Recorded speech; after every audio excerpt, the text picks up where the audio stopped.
Добрый день, дорогие друзья, уважаемые челнинцы, дорогие любимые наши дети и выпускники.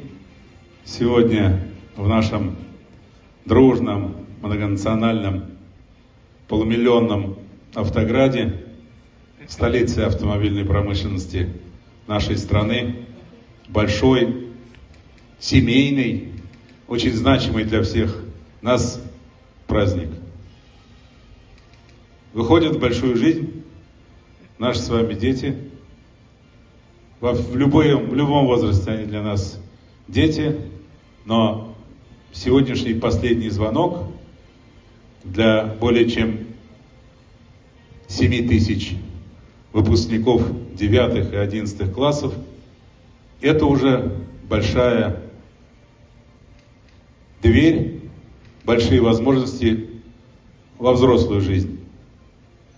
Как бы это ни было грустно, но в то же время и радостно, что дети наши с вами повзрослели, и с тем багажом знаний, которые они смогли получить в стенах своих родных школ, они сегодня идут во взрослую жизнь.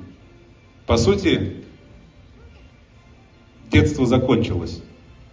Начинается новая, яркая жизнь для наших юношей и девушек.